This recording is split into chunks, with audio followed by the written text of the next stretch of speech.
नक्श! मुझे मारना पसंद ही नहीं है, बल्कि बहुत पसंद है। जल्दी करो, भागो। अगर तुझे भी लगता है कि इतना सब होने के बाद तो आराम से जी पाएगा, तूने सांप के बिल में हाथ डाला है। तुम सिर्फ एक कुत्ते हो। किसी का जन्मदिन आज यहाँ मरण दिन हो। एक कुत्ता जिसे सिर्फ पूरे दिन भौंकना आता है, और उसे सबक सिखाना जरूरी नहीं है। जिस इरफान भाई के सामने सारा शहर झुकता है, इरफान भाई क्यों नक्श के सामने झुक गया? ऐसा क्या कहा नक्श ने इरफान भाई के कानों में जो उसके पैरों तले जमीन खिसक गई? एक दिन तुम्हें समझाते समझाते खुद पागल हो जाऊंगी। यार ये बड़े लोगों की क्लास पार्टी में तुम्हारा पहली बार होगा, हमारा तो रोज का है। कम से कम इस गिफ्ट को तो ठीक से रैप कर लेते। अब कल खास चली गई है। छोटे लोग छोटी सोच।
गरीब घर जमाई नक्श की रईसजादी पत्नी अनिका की दादी कल्याणी जावेरी का बर्थडे था।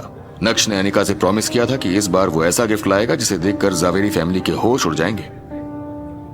क्या है? नक्श उस बॉक्स को खोलकर अनिका को दिखाना चाहता था कि उसने अनिका की दादी कल्याणी के लिए क्या लिया है। उसे लग रहा था कि गिफ्ट देखकर वो पूरी तरह से सरप्राइज्ड हो जाएगी। ये बॉक्स मुझे उन्हें ऐसे ही देना है, और इसे गिफ्ट रैप करने का मेरे पास टाइम नहीं था। छोड़िए ना, ये बॉक्स मैटर नहीं करता है, इसके अंदर रखा सामान मैटर करता है। अनिका उस बॉक्स के अंदर का सामान नहीं देखना चाहती थी। उसे लग रहा था कि अगर नक्श ने वो सामान अभी बाहर निकाला तो उसके लिए बहुत एम्बैरेसिंग हो जाएगा। नक्श, इस बॉक्स को भी खोलने की कोई जरूरत नहीं है। मौके का फायदा उठाना, और जब सभी लोग दादी को गिफ्ट देने लगे तो तुम चुपके से अपना गिफ्ट बाकी लोगों के गिफ्ट के साथ रख देना। मुझे इस बार कोई ड्रामा नहीं चाहिए। थक गई हूँ।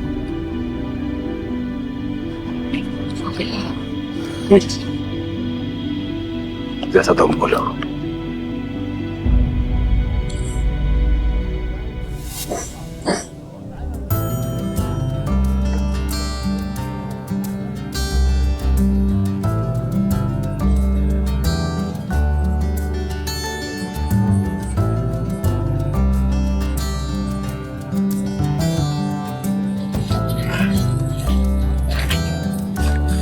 पार्टी शुरू हो गई थी और स्टेज पर सभी लोग एक एक करके कल्याणी को गिफ्ट्स दे रहे थे।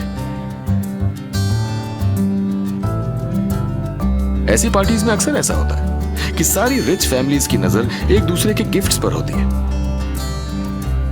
सभी जानना चाहते हैं कि कौन क्या दे रहा है, किसका गिफ्ट सबसे ज्यादा वैल्यूएबल है। साथ ही साथ सभी कल्याणी के रिएक्शंस को भी नोटिस करते हैं ताकि उन्हें पता चले कि वो गिफ्ट कल्याणी को पसंद आया है या नहीं। पल्लवी,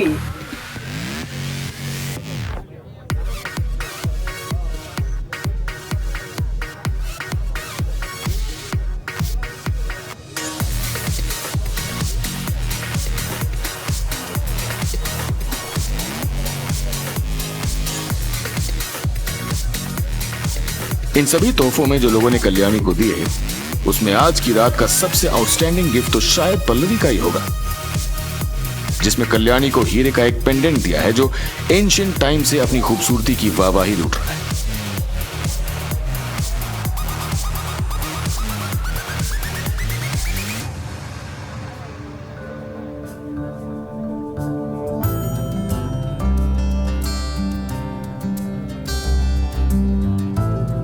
ये लड़की शुरू से ही सबसे आगे रही और आज भी सभी से आगे है। अनफॉर्चुनेटली भले ही तुम्हारी दादी तुमसे कितना ही प्यार क्यों न करती हो, लेकिन वो तुम्हें हमेशा के लिए अपने पास नहीं रख सकती। एक न एक दिन तुम्हारी शादी होगी और तुम दूसरे घर चली जाओगी। मैं उसके बाद तुम्हारा हिस्सा नहीं रह पाऊंगी। पल्लवी का कोई बॉयफ्रेंड भी नहीं है, लेकिन कल्याणी की सोच कहां से कहां पहुंच गई थी।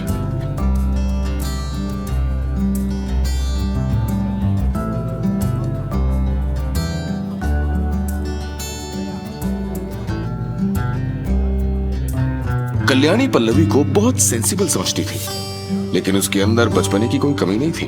अपनी दादी का हाथ पकड़े हुए पल्लवी ने एक छोटी बच्ची की तरह बड़े प्यार से कहा, दादी, मुझे छेड़ने की कोई जरूरत नहीं है। मैं कहीं नहीं जाऊंगी, हमेशा आपके पास ही रहूंगी।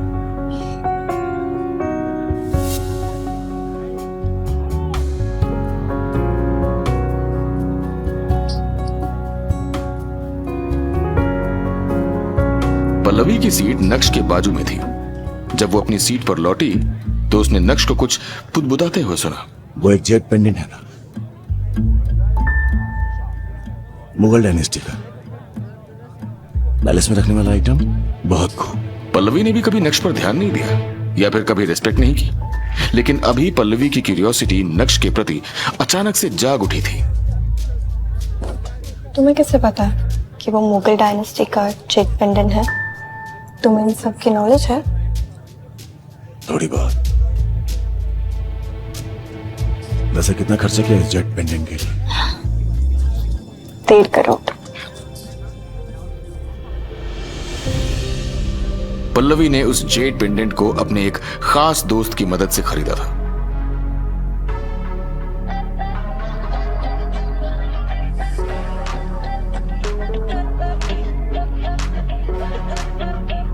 और उसे ये जेट पेंडेंट 20 से 30 लाख रुपए सस्ते में मिला था, क्योंकि शुरू से ही पल्लवी ने अपने दोस्तों को बता दिया था कि वो अभी अर्न नहीं करती है और उसके पास ज्यादा पैसे भी नहीं है।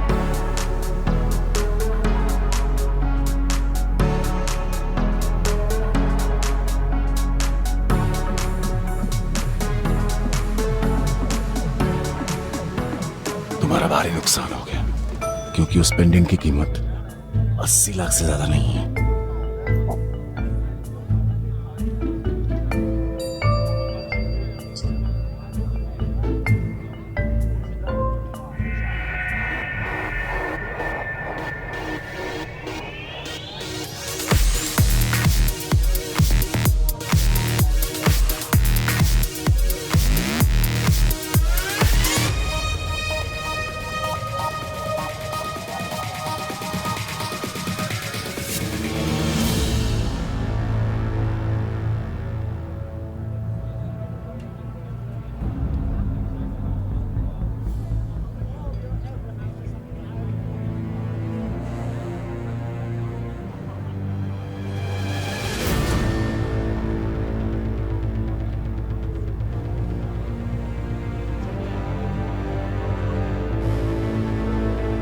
क्या 80 लाख?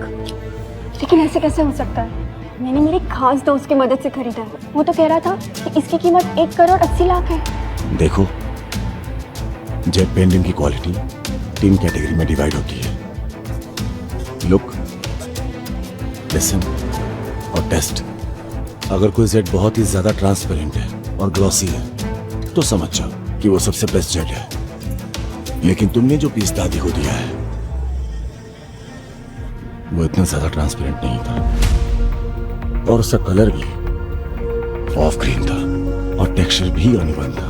उसे हम मीडियम क्वालिटी का समझ सकते हैं, लेकिन नॉट द हाईएस्ट क्वालिटी। इसीलिए उसकी कीमत 70 लाख है। अगर तुम्हारा दोस्त तुम्हें डिस्काउंट भी देता तो भी उसे 30-40 लाख का प्रॉफिट होता, लेकिन उसने तो सीधा 90 लाख का प्रॉफिट कमाया। तुम्हारा दोस्त।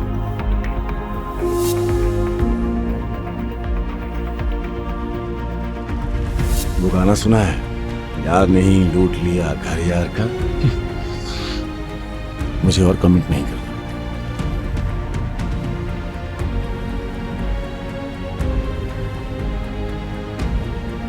नक्श जो कुछ भी कह रहा था, पल्लवी उसे सुनकर दंग रह गई। उसे यकीन नहीं हो रहा था कि उसके दोस्त ने उसे चूना लगा दिया।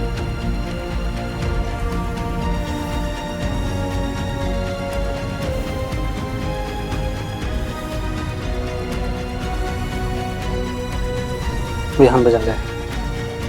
विहान आया है, उसे जल्दी से अंदर इनवाइट करो।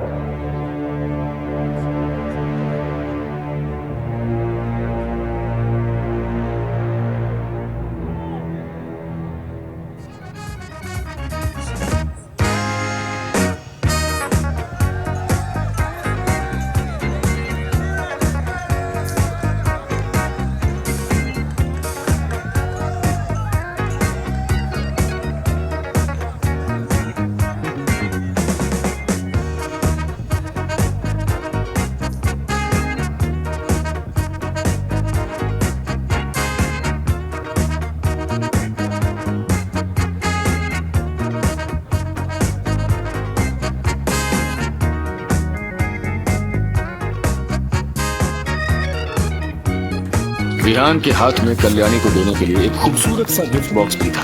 विहान के पास जो आखिरी पैसे बचे थे उससे उसने आज अपने लिए कपड़े खरीदे और कल्याणी के लिए गिफ्ट खरीदा। अगर उसे अपना गोल अचीव करना है तो आज उसे कामयाब होना ही पड़ेगा। कॉन्फिडेंस के साथ विहान कल्याणी के पास गया और हल्का सा झुकते हुए बोला, हैप्पी बर्थडे दादी।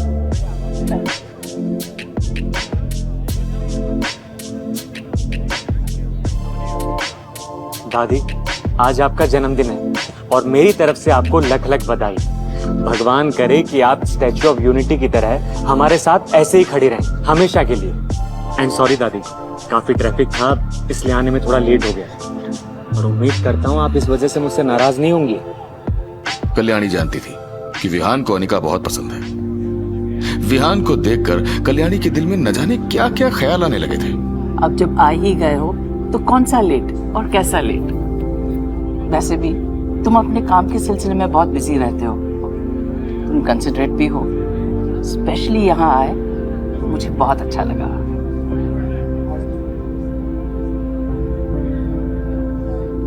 दादी, आज मैं आपको सिर्फ यहाँ तोहफा देने के लिए नहीं आया हूँ, बल्कि आपके यहाँ से एक खूबसूरत तोहफा ले जाने के लिए आया हूँ।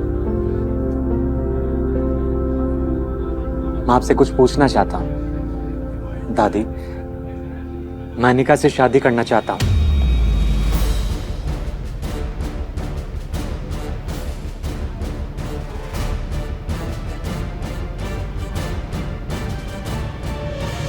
कल्याणी ने घूरते हुए विहान को देखा और उसके बाद उनकी नजर अनिका पर जाकर टिक गई थी।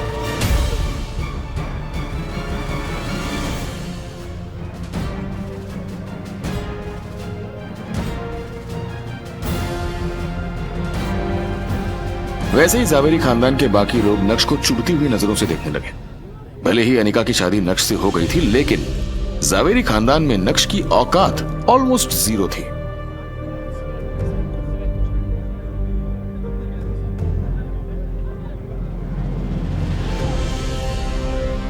विहान, तुम्हें भी पता है कि अनिका की शादी हो चुकी है और इस शादी को 2 साल से ज्यादा का समय हो गया है। क्या तुम्हें इस सब से फर्क नहीं पड़ता?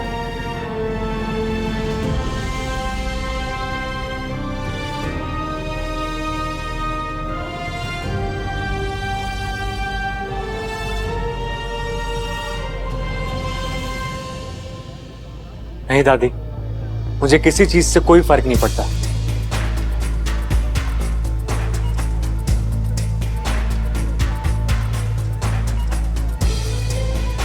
मैं अनिका से बहुत प्यार करता हूं और आपको भी मैं दिल से दादी मानता हूं और उम्मीद करता हूं कि आप अनिका की खुशियों के बारे में सोचेंगे और मेरी रिक्वेस्ट को एक्सेप्ट करेंगे। विहान को नक्श के वहां होने से कोई फर्क नहीं पड़ रहा था। उसे तो बस अनिका से मतलब था और वो आज उसे यहां से ले जाना चाहता था। उसी समय विहान, विहान, विहान, विहान।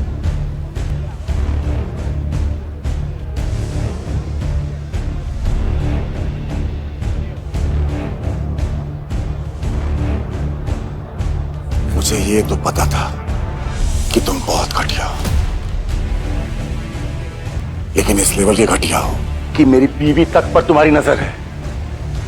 शायद शर्म तुम्हारे घर पर कभी आई नहीं होगी। नक्श की आंखों में गुस्सा साफ दिखाई दे रहा था। लो अचानक से मैम्बो अंकल इस मैटर के बीच में घुस गए। लो यही बाकी था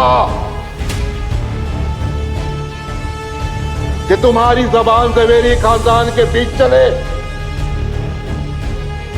अब लगता है कि तुम्हारे पर काटना जरूरी है। ज्यादा उड़ो मत, ज्यादा उड़ो मत।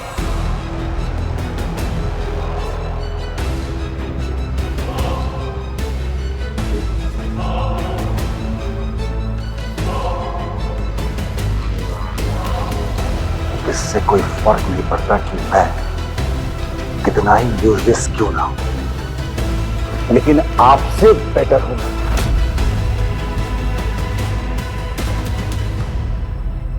इसे इस भानुशाली ग्रुप ने कचरे की तरह निकालकर अपने ऑफिस से बाहर फेंक दिया था। इस सीन को देखकर ज़ावेरी खानदान के कई लोगों ने अपनी आंखें बंद कर ली। मामला कुछ ज्यादा ही गर्म। बचपन से ही कल्याणी ने हर बार मैम्बो अंकल को सपोर्ट किया था और इस वजह से वो सही क्या है और गलत क्या है इस बात का अंतर ही भूल चुके थे।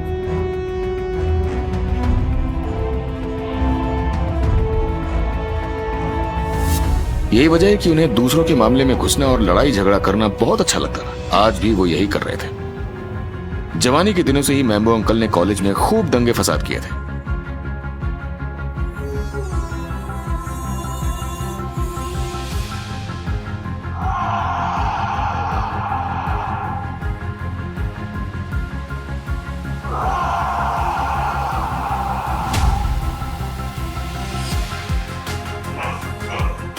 यहां तक कि सूरत के बड़े बड़े गुंडों के साथ में भी उनका अच्छा खासा उठना बैठना था और अभी भी है।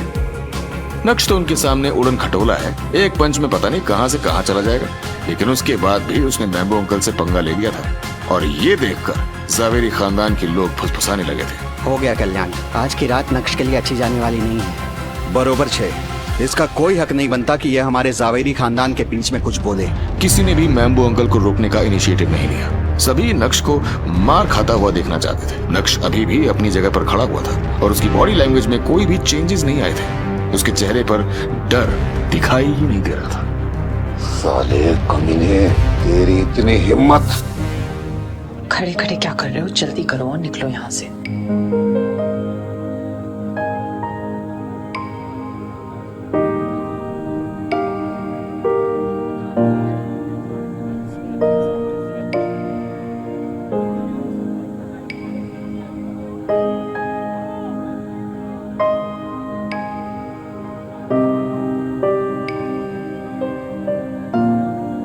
अनिका को भी नहीं पता था कि वो नक्श के लिए इतना कंसर्न क्यों हो रही है। शायद इस वजह से कि उन दोनों को एक साथ रहते हुए अब 2 साल से ज्यादा का समय हो गया था और वो नक्श को मार खाते हुए नहीं देख सकती थी।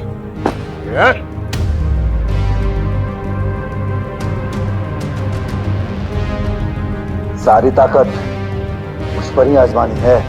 तू मेरे गुस्से और ताकत को नहीं जानता। कुत्ते कमीने, मैं तेरा खून पी जाऊंगा। सभी इस सीन को गौर से देख रहे थे। जैसे ही मैम्बो अंकल ने मुक्का मारने के लिए अपना हाथ नक्श की ओर बढ़ाया, वैसे ही नक्श ने तुरंत ही उनका हाथ पकड़ लिया। मुझसे बहुत लोगों को नफरत है ना। मेरी जिंदगी लेने का ख्याल बहुत बार आया हुआ था कि मैं कीड़ा मकोड़ा हूं तुम लोग जो खुश आया है तुम लोग से। मुझसे बहुत नफरत है ना, मुझसे घिन आती है। जब ये हाथ पड़ेगा ना तो बदबू आएगी। ये बोलकर नक्श ने मैम्बो अंकल की रिस्ट को हल्का सा ट्विस्ट कर दिया। सभी के कानों में सबसे पहले एक क्रिस्प साउंड सुनाई दी और उसके बाद मैम्बो अंकल के मुंह से जैसी आवाजें निकली जैसे मानो नक्श ने मुर्गे को हलाल कर दिया। ये बोलते हुए नक्श ने मैम्बो अंकल की छाती पर एक जोरदार मुक्का चढ़ा और मैम्बो अंकल हवा में उड़ते हुए कुछ मीटर दूर जा गिरे।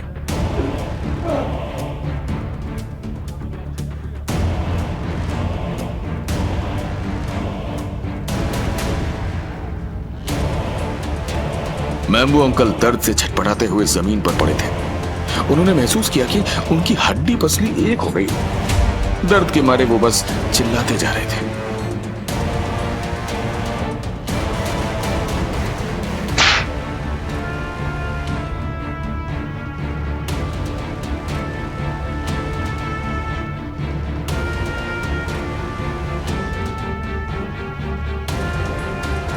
अपने आप को समझते क्या हो?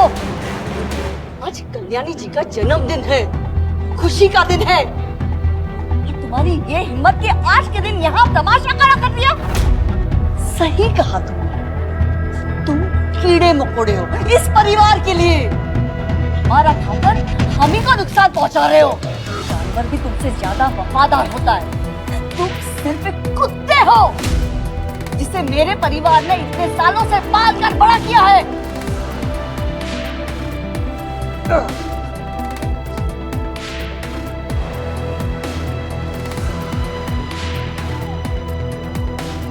अगर तुझे भी लगता है कि इतना सब होने के बाद तो आराम से जी पाएगा, तो अब वो नहीं होगा। तूने सांप के बिल में हाथ डाला है। अगर मैंने तुझे आज जान से नहीं मारा तो मेरा नाम भी नवीन झवेरी नहीं है। जहां सभी लोग नक्श को देख रहे थे, वहीं नक्श का ध्यान मैम्बो अंकल की बातों पर बिल्कुल भी नहीं था। अपनी जगह पर खड़ा रहकर वो तो चित्रा को देख रहा था। पता नहीं क्यों, लेकिन जब चित्रा ने नोटिस किया कि नक्श लगातार उसे ही देख रहा है, तो उसे बहुत डर लगने लगा था।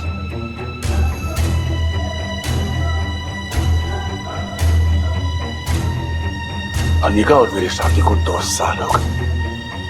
भले ही आपको मेरी तरफ से कोई कंट्रीब्यूशन नहीं दिखाई देती, लेकिन हम दोनों के बीच रियल लव तो हो सकता है। आज नक्श के चेहरे पर एक अलग ही कॉन्फिडेंस दिख रहा था, जिसे देखकर ऐसा लग रहा था जैसे नक्श पूरी तरह से बदल गया है। क्योंकि मैं दूसरे लोगों से कंपीट नहीं कर पाया, इसलिए आपने और अनिका ने मुझे हमेशा नीचा दिखाया है।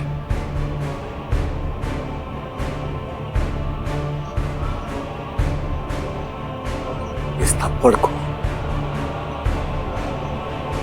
मैं याद रखूंगा।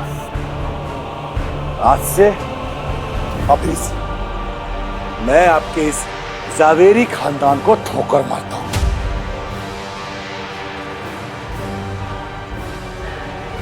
अरे इस छोटी जगह और आप जैसे छोटे लोगों के बीच में मैं कभी नहीं आऊंगा, जिन्हें इंसान नहीं, रुतबा और दौलत इंसानियत से बड़ा लगता है।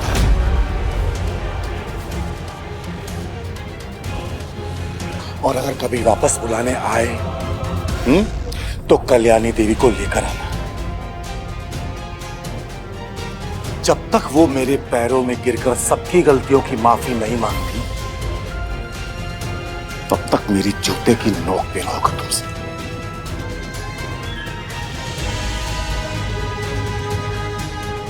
वहीं दूसरी तरफ नक्श की बात सुनकर वहां मौजूद सभी लोग एकदम शॉक्ड रह गए थे। किसी ने भी नहीं सोचा था कि नक्श जैसा कचरा अपने मुंह से ऐसे शब्दों का इस्तेमाल करेगा।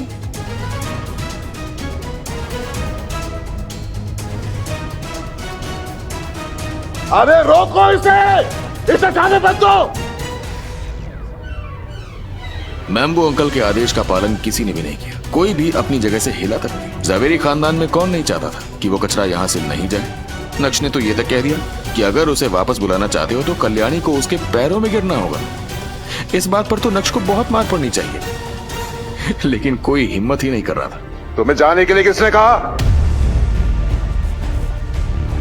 रुको। जैसे ही मैम्बो अंकल ने अपनी बात खत्म की, वैसे ही रंगरेज रेस्टोरेंट के सामने एक के बाद एक कई काली स्कॉर्पियोज आकर रुकनी शुरू हो गई। शहर के सबसे बड़े और महंगे रेस्टोरेंट में ये पार्टी हो रही थी, इसीलिए सभी इस फिल्मी नजारे को आसानी से अपनी आंखों में कैद कर सकते थे। देखते ही देखते सभी गाड़ियों से उतर के पार्टी हॉल की तरफ बढ़ने लगे।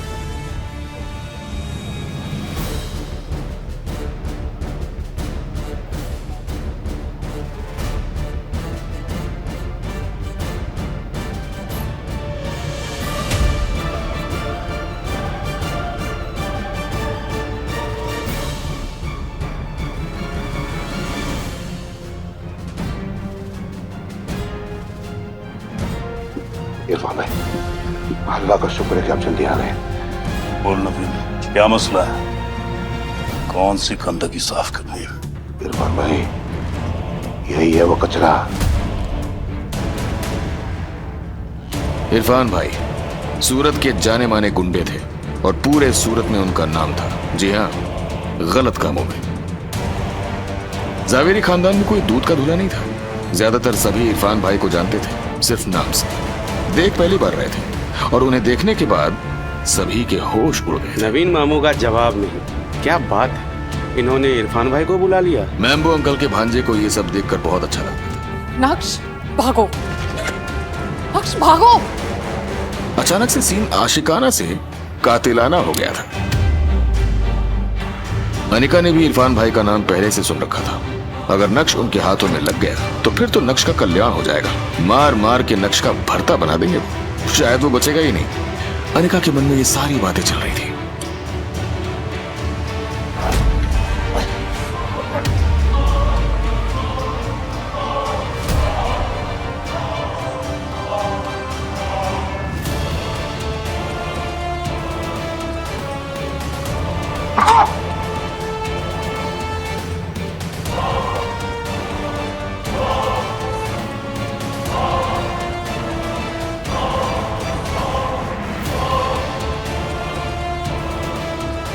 जब अनिका ने देखा कि नक्श अपनी जगह से हिलने का नाम ही नहीं ले रहा है, तो वो तुरंत अपनी जगह से आगे बढ़कर नक्श को वहां से ले जाना चाहती थी। अनिका, ये तुम क्या कर रही हो? क्या तुम पागल हो गई? सामने इरफान भाई हैं, वो मेल फीमेल कुछ नहीं देखते हैं, उनका बस चाकू चलता है। अगर तुम्हें कुछ हो गया तो मेरा क्या होगा? किसी की भी हिम्मत नहीं थी कि वो इरफान भाई को प्रोवोक करे। इरफान भाई वाकई में काफी रुथलेस इंसान थे। तानाशाही दिखाते हुए बोले, भाई क्यों मेरे हाथों खून कराना चाहते हो अपना? मुझे मारना पसंद ही नहीं है, बल्कि बहुत पसंद है।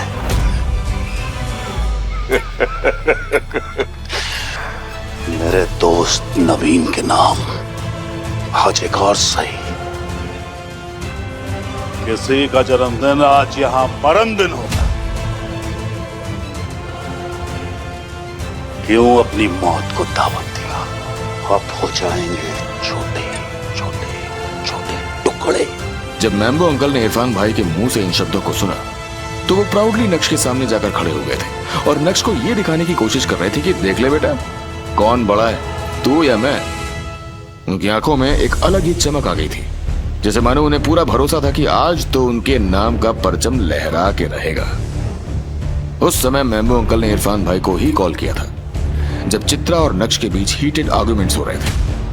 और देखिए, उनके एक कॉल से इरफान भाई इतने सारे लोगों के साथ नक्श को मारने पहुंच गए थे। वैसे इतने सारे लोगों को लाने की क्या जरूरत थी इस नक्श के लिए, ये किसी को समझ में नहीं आ रहा था। 2 लोग ही काफी होते, लेकिन शायद मैम्बो अंकल ने इस बात को बढ़ा चढ़ाकर बोला होगा।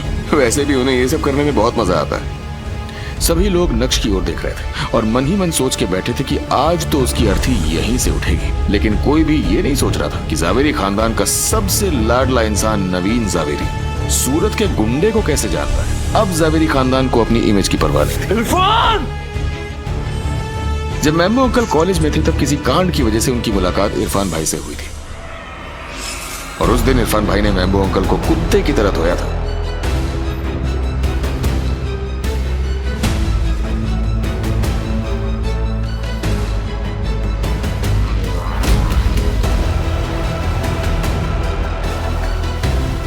उस दिन के बाद से मैम्बो अंकल ने इरफान भाई के मामलों में कभी पंगे नहीं लिए, बल्कि हमेशा से उनसे दोस्ती करने की कोशिश की।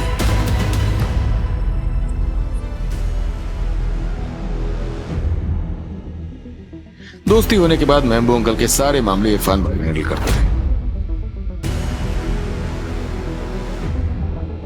और मैम्बो अंकल उन्हें काम का अच्छा खासा पैसा देते। अभी भी जब भी मैम्बो अंकल को इरफान भाई से रिलेटेड कोई भी काम होता है तो वो उन्हें काफी पैसा देते हैं। आज भी दिया होगा या फिर देंगे, क्योंकि इरफान भाई सूरत शहर के बिग शॉट हैं और वो बिना पैसों के तो हिलते तक नहीं। जल्दी करो, भागो। इससे पहले कि अनिका अपने कदम आगे बढ़ाती, विहान ने उसे फिर से रोक दिया था और अनिका आगे नहीं बढ़ पाई थी। इस समय इरफान भाई नक्श के करीब आ चुके थे और बस अब तो अनिका की हालत भी टाइट होने लगी थी। वो तुम हो जिसने मेरे भाई को मारा। क्या तुम्हें पता नहीं कि वो मेरा दोस्त है? 2 गंदे लोग हमेशा दोस्ती होते हैं, लेकिन सिर्फ अच्छा इंसान वो बुराई का दुश्मन होता है। एक कुत्ता जिससे सिर्फ पूरे दिन भौंकना आता है और उसे सबक सिखाना जरूरी नहीं है।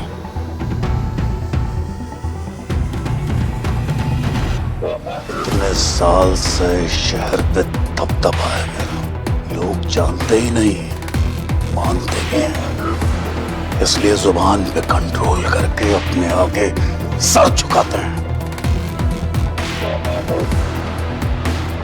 लेकिन तू बच्चा है, इसलिए जुबान पे कंट्रोल नहीं कर पाया और आंख मिलाकर इरफान से बात कर रहा है।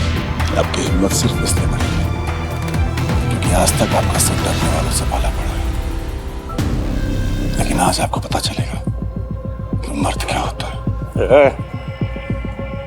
नक्श की नजर एक बार भी उस चाकू पर नहीं गई थी जो इरफान भाई ने उसके कंधे पर टिका रखा था। मैम्बो अंकल को यह सब देखकर बहुत मजा आ रहा था, क्योंकि नक्श इरफान भाई को गुस्सा दिला रहा था और इरफान भाई का तांडव तो मैम्बो अंकल पहले ही देखे हुए हैं, तो उन्हें तो नक्श का आधा कटा हुआ शरीर दिखाई दे रहा था और ये सब सोचकर ही उनके चेहरे पर मुस्कान आ गई थी। इरफान भाई को मैम्बो अंकल से बेहतर कोई नहीं जानता था। इरफान भाई को किसी का भी डर नहीं था, पुलिस का भी नहीं, क्योंकि उनकी तरफ से पुलिस वालों को हफ्ता पहुंचा दिया जाता था। ऐसे में अगर अनिका को लग रहा है कि उसे पुलिस को कॉल करना चाहिए और पुलिस आकर नक्श को इरफान भाई से बचा लेगी, तो ये केवल एक सपना है। किस खानदान का नाम तेरी रकूं मैं? पता नहीं क्यों, लेकिन इरफान भाई को नक्श को जाना पहचाना सा लग रहा था, लेकिन वो ठीक से याद नहीं कर पा रहे थे कि उन्होंने नक्श को पहले कहां देखा है। आप लोगों की खुद तो बेहतरी है, जो कमजोरों को नहीं डराते और ना ही उनको पर हाथ उठाते। हमारा हाथ हमेशा इज्जत बचाने के लिए उठता है। नक्श के चेहरे पर ना तो कोई डर था और ना ही कोई शिकन। ऐसा लग रहा था जैसे नक्श के शरीर में कोई भूत आ गया था। नक्श की बात सुनकर जावेरी खानदान के लोग पूरी तरह से शॉक थे। उन्हें लग रहा था कि नक्श खुद ही अपनी मौत को इनवाइट कर रहा है, लेकिन उससे भी ज्यादा लोगों के मन में यह सवाल था कि नक्श में अचानक से इतनी हिम्मत कहां से आ गई थी कि वो इरफान भाई से भी भिड़ने को तैयार खड़ा था। कल्याणी को यह सब बिल्कुल भी अच्छा नहीं लग रहा था, लेकिन इरफान भाई की फियर्स रेपुटेशन के चलते उसकी कुछ भी बोलने की हिम्मत नहीं हो रही थी। ऊपर से इस मामले में उनका लाडला नवीन भी शामिल था, जिसे इरफान भाई अपना भाई बोल रहे थे। तो ऐसे में कल्याणी बस तमाशा देखने के अलावा और कुछ भी नहीं कर सकती थी। लेकिन अंदर ही अंदर कल्याणी को बहुत रिग्रेट हो रहा था और उसकी वजह मैम्बो अंकल थे। मैम्बो अंकल की स्कूलिंग सूरत में ही हुई थी, लेकिन उन्होंने अपना कॉलेज और बाकी के सारे कोर्सेज मुंबई में किए थे। मुंबई जाने के बाद ही मैम्बो अंकल को लड़ाई झगड़े और दंगे फसाद करने का शौक चढ़ा था। कल्याणी ने मैम्बो अंकल को इससे दूर रखने की बहुत कोशिश की, लेकिन वो दूर नहीं हो पाए। इसलिए कल्याणी ने बाद में मैम्बो अंकल को इटली में सेटल कर दिया था। वहां जाने के बाद मैम्बो अंकल में काफी चेंजेस आए, लेकिन वो कहते हैं ना कि कुत्ते की दुम कभी सीधी नहीं होती।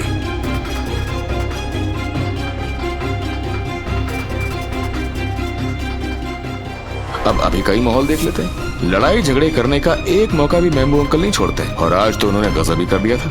अपनी माँ की जन्मदिन पार्टी में एक गुंडे को बुला लिया था। भाई, इस लड़के को बोलने की जरा भी तमीज नहीं है, आपसे किस तरह बात कर रहा है, अभी दिखाता हूँ इसे। ये बोलते हुए मैम्बो अंकल नक्श पर हमला करने के लिए पूरी तरह से तैयार हो गए। नक्श ने घूरते हुए मैम्बो अंकल को देखा।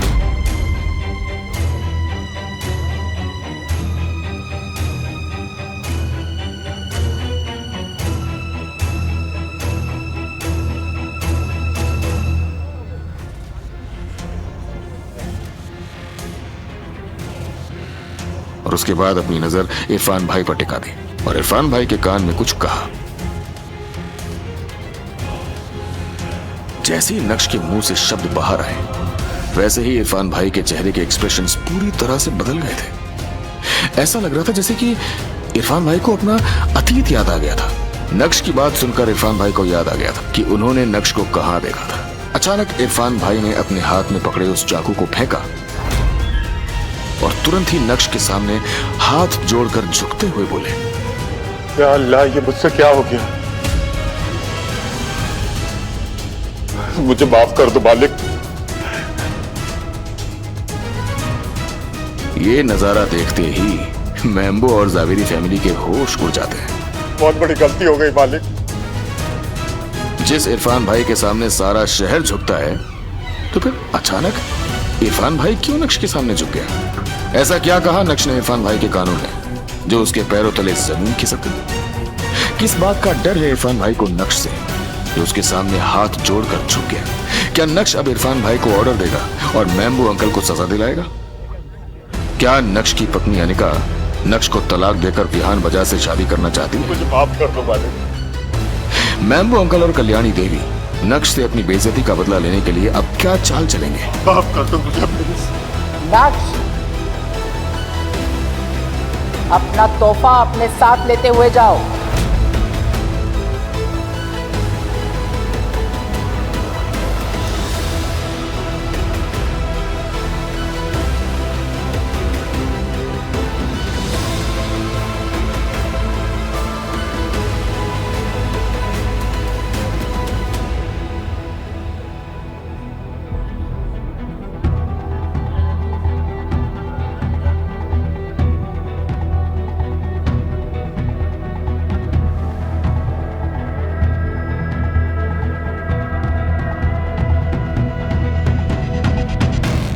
आखिर क्या है इस गिफ्ट बॉक्स का रहस्य जिसे देख सबकी आंखें खुली की खुली रह गई? कौन है ये नक्श और क्या है इसकी कहानी? ये जानने के लिए देखिए अगला एपिसोड सिर्फ पॉकेट FM के YouTube चैनल पर और इंस्टा एम्पायर के सारे एपिसोड्स को सुनने के लिए डिस्क्रिप्शन में दी गई लिंक से डाउनलोड कीजिए पॉकेट FM ऐप।